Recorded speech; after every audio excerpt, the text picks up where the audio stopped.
Hello everyone. आज हम cell biology start करते हैं। ये हम जो है क्लास 11th की जो है एनसीईआरटी को स्टडी कर रहे हैं, जिसमें हम चैप्टर नंबर 8 को आज डिटेल में स्टडी करेंगे। हम चैप्टर नंबर 8 में सेल के बारे में स्टडी करेंगे, सेल थ्योरी के बारे में स्टडी करेंगे और prokaryotic cells and eukaryotic cells के बारे में जो है डिटेल में स्टडी करेंगे। ठीक है। तो सबसे पहले क्या होता है कि cell the unit of life. देखो, नॉर्मली क्या है कि आप जितना भी अपने चारों ओर देखते हैं तो आपके चारों ओर क्या होते हैं, डिफरेंट ऑर्गेनिज्म है। चाहे वो आपके जो मतलब स्मॉलर ऑर्गेनिज्म हो, माइक्रोस्कोपिक ऑर्गेनिज्म हो, चाहे वो बहुत ही बड़े जाइंट ऑर्गेनिज्म हो जैसे एलिफेंट वगैरह जो होते हैं, सारे के सारे जितने भी ऑर्गेनिज्म हैं किसके बने हुए हैं, सेल के बने होते हैं। तो सेल क्या है, सभी ऑर्गेनिज्म में क्या होती है, प्रेजेंट होती है। और cell is the basic unit of the life. ठीक है। तो जितने भी ऑर्गेनिज्म हैं सारे क्या हैं, वो किसके बने हैं, वो सेल के बने हैं। ठीक है। कुछ ऐसे ऑर्गेनिज्म हैं जो केवल एकमात्र एक सेल के बने हुए हैं। ठीक है, जो केवल जो हैं एक सेल के बने होंगे, और ऐसे ऑर्गेनिज्म को हम क्या बोलेंगे, यूनिसेलुलर ऑर्गेनिज्म हम उनको बोलेंगे। लेकिन कुछ ऐसे ऑर्गेनिज्म हैं जो कि बहुत सारी सेल से मिलके बने होते हैं, that is called as the multi cellular organism. ठीक है। तो एनसीईआरटी क्या बोलती है, when you look around, you see both living and non-living things.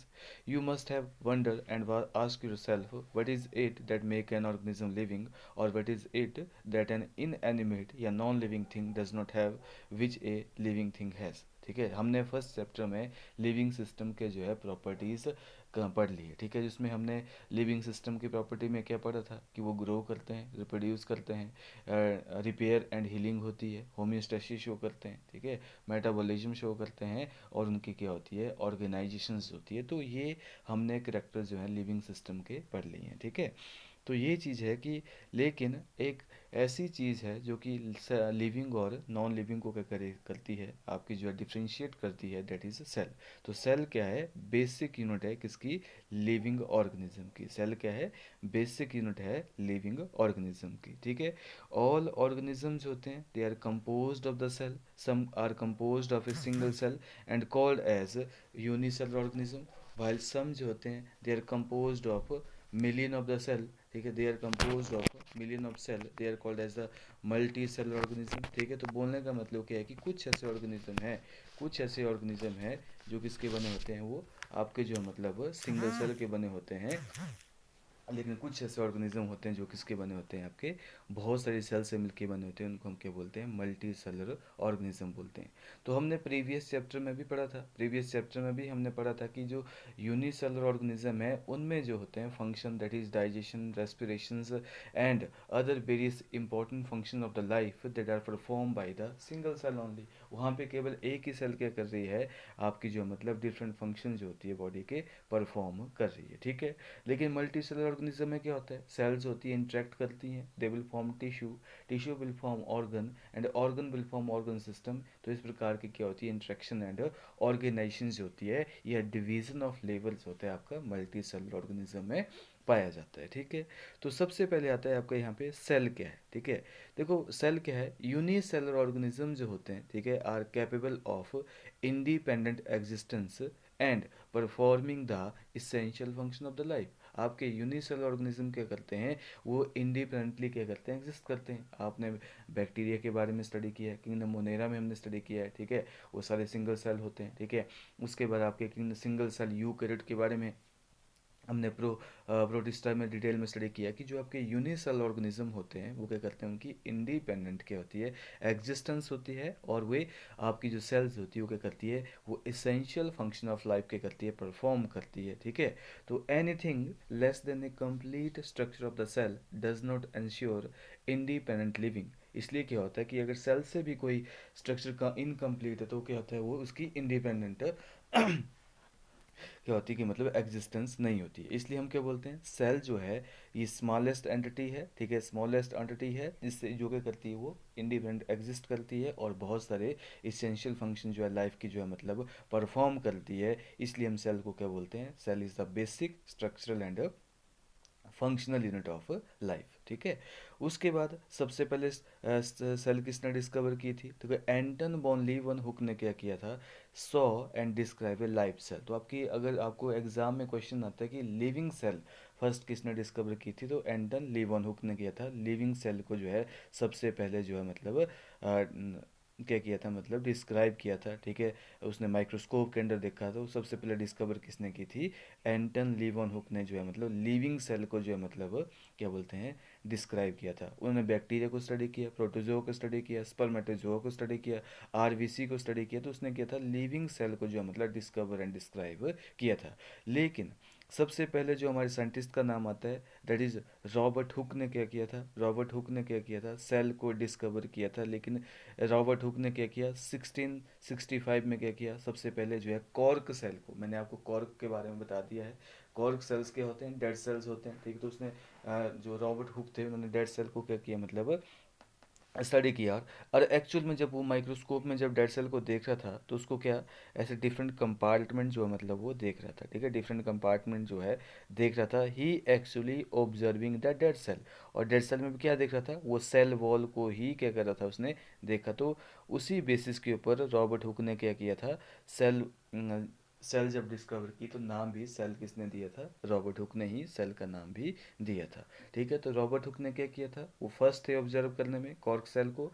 But क्या करते हैं, बट एक्चुअली जो है सेल वॉल को देख रहे थे वो, ठीक है, माइक्रोस्कोप में, ठीक है। एक्चुअली उन्होंने डेड सेल को ही क्या किया था, मतलब ऑब्जर्व किया था। लेकिन एंटन वॉन लीवन हुक ने क्या किया था, सबसे पहले लिविंग सेल को क्या किया था, मतलब डिस्क्राइब एंड डिस्कवर किया था, ऑब्जर्व किया था। जैसे बैक्टीरिया है, प्रोटोजोआ है, स्पर्मेटोजोआ है, रेड ब्लड सेल्स हैं, एंड ये एक्सेट्रा जो भी हैं लिविंग सेल जो है आपके, क्या है मतलब ये सारे लीवन हुक ने ही ऑब्जर्व एंड डिस्क्राइब किए थे। उसके बाद है रॉबर्ट ब्राउन ने क्या किया, very very important, Robert brown ने क्या किया था, आपका जो है न्यूक्लियस को डिस्कवर किया था। न्यूक्लियस को डिस्कवर किया था इन 1831। You can add on your NCERT that Robert brown ने किया था 1831 में, क्या किया था, न्यूक्लियस को डिस्कवर किया था in the orchid root cell, ठीक है। ऑर्किड रूट सेल में क्या किया था उन्होंने, ऑर्किड रूट सेल में क्या किया था उन्होंने, आपको जो न्यूक्लियस को जो मतलब डिस्कवर किया था। तो ऑर्किड रूट सेल में क्या किया था उसने, डिस्कवर किया था, ठीक है।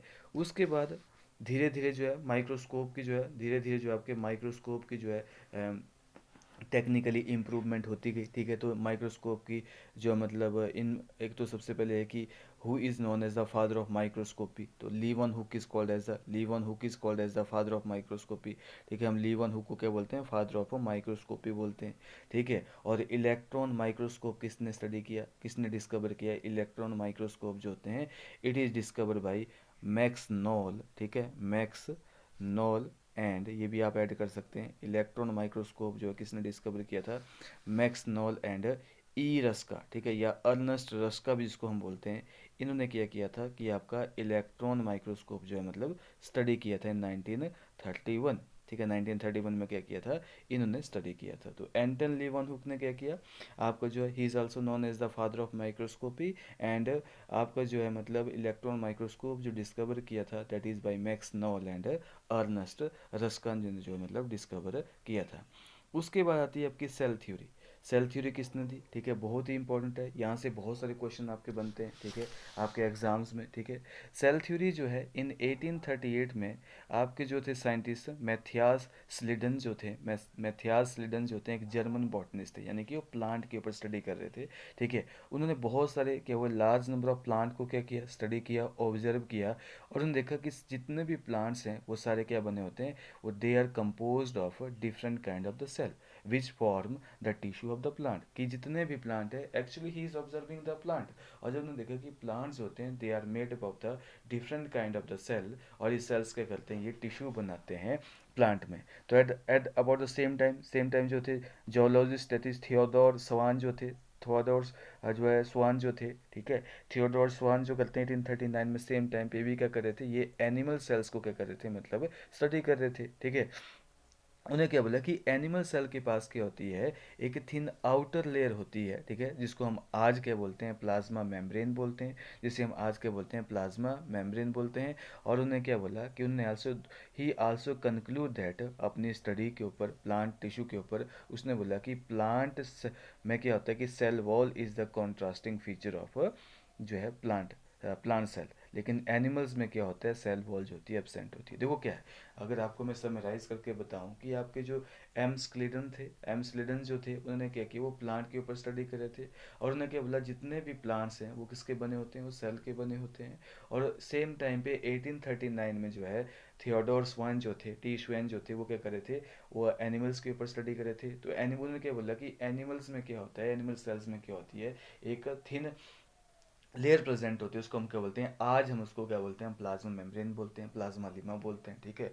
लेकिन उन्होंने साथ में ये भी कंक्लूड किया, साथ में जब उन्होंने प्लांट टिश्यू को स्टडी किया तो उन्होंने बोला कि प्लांट का सबसे कॉन्ट्रास्टिंग फीचर ये है कि cell wall is present in the plant cell, cell wall is the contrasting feature of the plant, ठीक है। The cell wall is the contrasting feature of plant cell, और सेल वॉल जो होती है आपके एनिमल्स में क्या होती है, एब्सेंट होती है। तो इसी बेसिस के ऊपर वो क्या करते हैं, स्वैन जो होते हैं वो प्रपोज करते हैं हाइपोथेसिस दैट कि bodies of animal and plants होते हैं, they are composed of cell and product of the cell, cell and product of the cell जो होती हैं आपके एनिमल की जो बॉडी होती है ये किसकी बनी होती है, ये cell and product of the cell की बनी होती है, ठीक है। उसके बाद स्लीडन एंड स्वैन क्या करते हैं, दोनों क्या करते हैं, सेल थ्योरी देते हैं। स्लीडन एंड स्वैन जो होते हैं टुगेदर क्या करते हैं, फॉर्मुलेट करते हैं सेल थ्योरी। और दी हाउ एवर ये थ्योरी जो होती है ये बोलती है कि आपके जितने भी ऑर्गेनिजम्स होते हैं they are compose of the cell and सब प्रोडक्ट ऑफ द सेल। और जो है प्लांट में क्या होती है, सेल वॉल जो होता है उनका कॉन्ट्रास्टिंग फीचर होता है, एनिमल में जो होती है सेल वॉल की होती है एब्सेंट होती है। लेकिन इसका सबसे बड़ा ये ड्रॉबैक रहा कि मतलब जो है ये नहीं एक्सप्लेन कर पाए कि एक नई सेल जो होती है कैसे राइज होती है, एक न्यू सेल्स होती है कैसे राइज होती है। तो this theory how did not explain as to how new cells होते हैं दे वर फॉर्म। तो रुडोल्फ विल्चो एक नए साइंटिस्ट आए 1855 में, उन्होंने एक्सप्लेन किया कि सेल डिवाइड करती है और नए सेल जो होती है बनती है, सेल डिवाइड करेगी नए सेल बनाएगी, फिर वो ग्रो करेगी वो भी डिवाइड करेगी नए सेल बनाएगी। तो all cell that arise from the pre existing cell, cell कहाँ से राइज होती है, प्री एग्जिस्टिंग सेल से राइज होती है, कैसे, बाय डिवीजन। तो ओमनीज सेलुला सेल्ला एक स्टेटमेंट है, that means cell arise from the pre existing cell. It this statement is given by, आप किसने दी है, ये रुडोल्फ विल्चो ने इसको दिया हुआ है, ठीक है।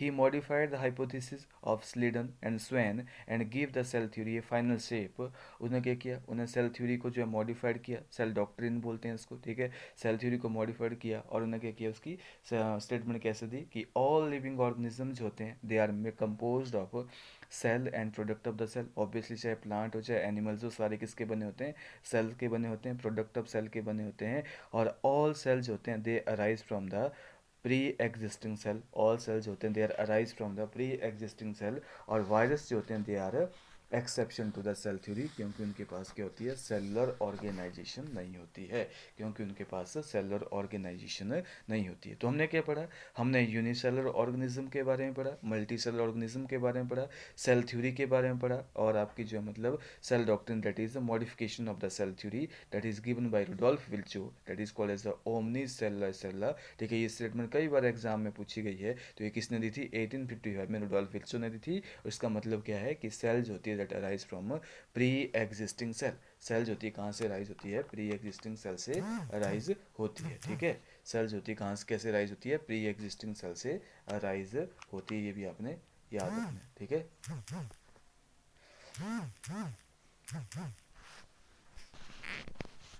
उसके बाद उसके बाद जो होता है आपका नेक्स्ट टॉपिक आता है that is overview of the cell. हम सेल का जो है ओवरव्यू लेते हैं, ठीक है।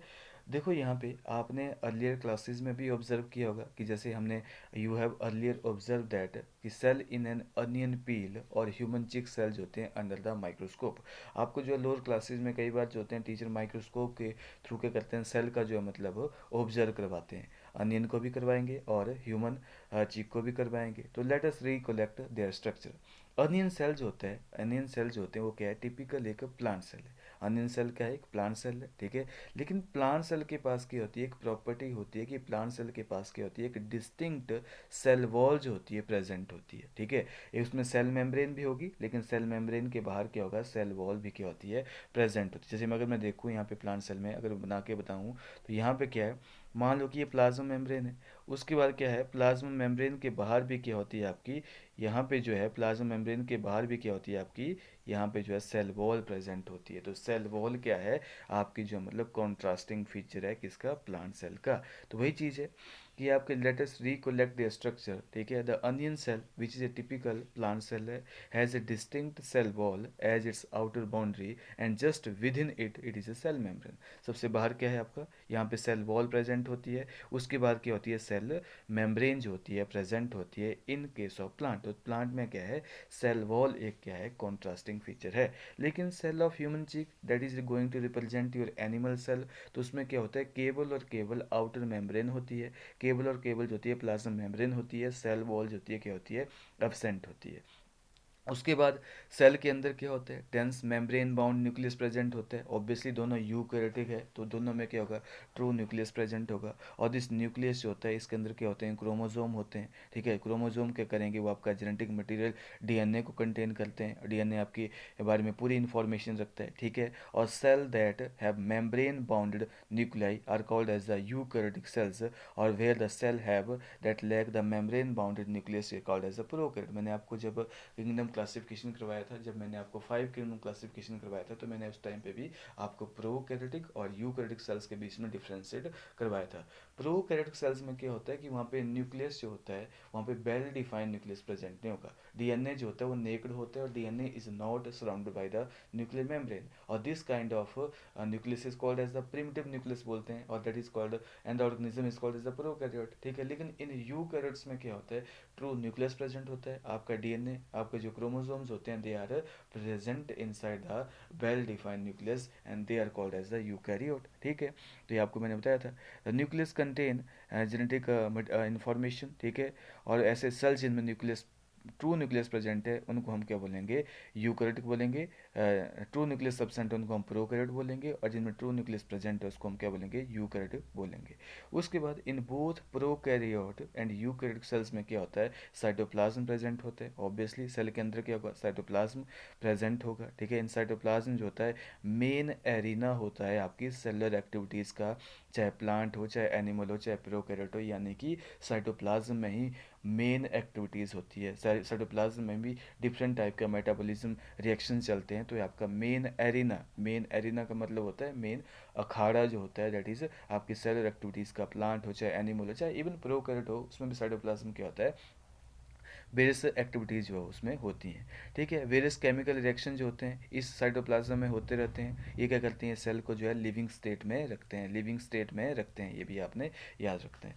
उसके बाद अगर हम यूकैरियोटिक सेल्स को देखें, यूकैरियोटिक सेल्स को देखें, तो वहाँ पे न्यूक्लियस के साथ साथ, न्यूक्लियस के साथ साथ क्या होता है, यूकैरियोटिक में क्या होता है, मेम्ब्रेन बाउंडेड ऑर्गेनेलीज होती हैं वो प्रेजेंट होती है। जैसे एंडोप्लाज्मिक रेटिकुलम प्रेजेंट होगा, गोल्जी कम्प्लेक्स प्रेजेंट होगा, लाइसोसोम प्रेजेंट होंगे, माइटोकॉन्ड्रिया प्रेजेंट होगा, माइक्रोबॉडी प्रेजेंट होगी, वैक्यूल प्रेजेंट होंगे। ये सारे क्या होते हैं, मेम्ब्रेन बॉन्ड ऑर्गेनेलीज होती हैं वो प्रेजेंट होती है। लेकिन हमारे प्रोकैरियोट में क्या होते हैं, प्रोकैरियोट्स में क्या होते हैं, ऐसी मेम्ब्रेन बॉन्ड ऑर्गेनेलीज होती हैं वो क्या होती हैं, एब्सेंट होती हैं। लेकिन प्रोकैरियोट्स में क्या होती है, मेम्ब्रेन बॉन्डेड ऑर्गेनेलीज होती हैं वो एब्सेंट होती हैं। उसके बाद next property very very important, ribosome जो होते हैं they are the non membrane bound organelles, ठीक है। वेरी वेरी इंपॉर्टेंट, राइबोसोम जो होते हैं उसके पास कोई मेम्ब्रेन नहीं होती है, वो नॉन मेम्ब्रेन बाउंड ऑर्गेनेलीज होती हैं, जो आपके प्रोकैरियोट में भी पाए जाते हैं और जो आपके यूकैरियोट में भी पाए जाते हैं।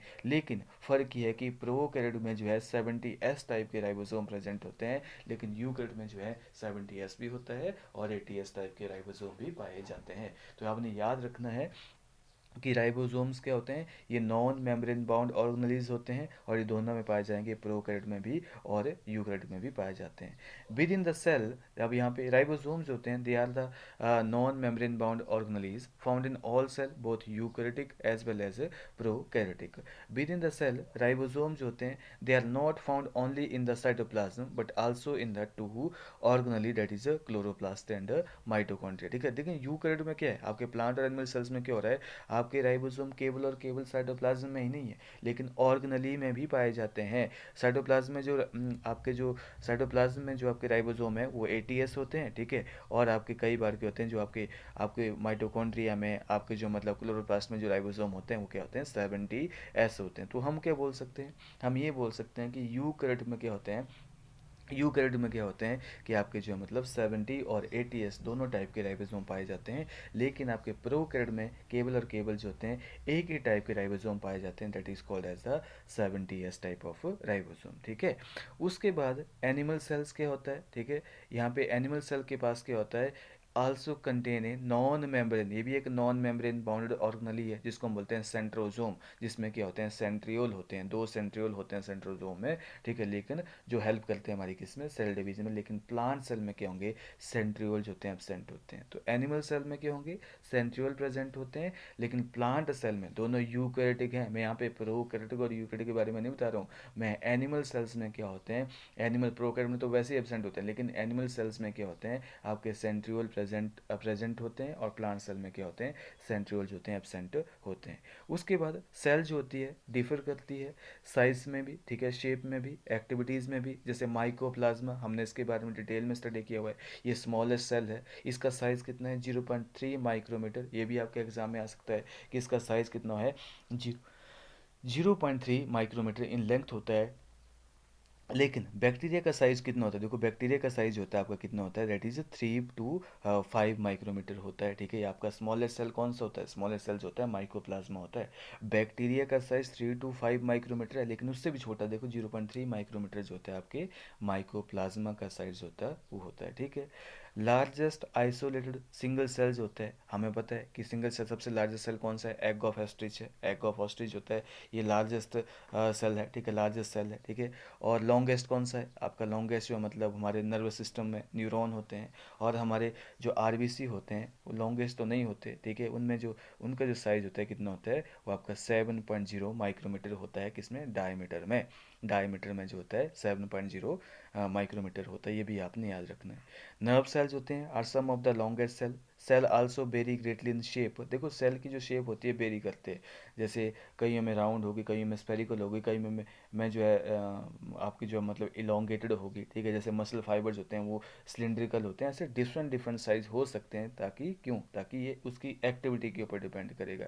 दे में भी डिस्क लाइक हो सकते हैं, पॉलीगोनल हो सकते हैं, कॉलमनर हो सकते हैं, क्यूबाइडल हो सकते हैं, थ्रेड लाइक हो सकते हैं, इरेगुलर हो सकते हैं। तो ये क्या करते हैं, शेप ऑफ द सेल जो होता है वो वेरी करता है with the function they perform, जैसा जैसा वो फंक्शन परफॉर्म करेंगे वैसे वैसे क्या होगी, उनकी शेप जो होती है वो वेरी कर सकती है। आप देख सकते हैं यहाँ पे आरबीसी जो होते हैं ये राउंड होते हैं, बाइकनकेव होते हैं, इसमें न्यूक्लियस एब्सेंट है, साइटोप्लाज्म प्रेजेंट है, बस ये बाकी के मेम्ब्रेन बाउंड ऑर्गेनली एब्सेंट है। ठीक है, उसका वाइट ब्लड सेल का देखो अमीबॉइड शेप होते हैं। आपके कॉलमनर एपिथेलियम सेल्स का हम प्रीवियस लेक्चर में पढ़ के आ रहे हैं। ठीक है, डिटेल में। न्यूरॉन देखो कैसे होते हैं, सेल का शेप। ट्रैकिड देखो डेड सेल होती है। मीजोफिल सेल्स देखो कैसे मतलब इनकी शेप जो होती है वो वेरी करती है। तो हमने क्या पढ़ा, हमने जो है आज जो है मतलब यूनिसेलर ऑर्गेनिज्म के बारे में स्टडी किया, मल्टी सेलर ऑर्गेनिज्म के बारे में स्टडी किया, सेल थ्योरी के बारे में स्टडी किया, that is given by M G Schleidens and Schwann ने दी थी। ठीक है, उसके बाद हमने cell doctrine that is modification of the cell theory के बारे में स्टडी किया, रुडोल्फ विर्चो के बारे में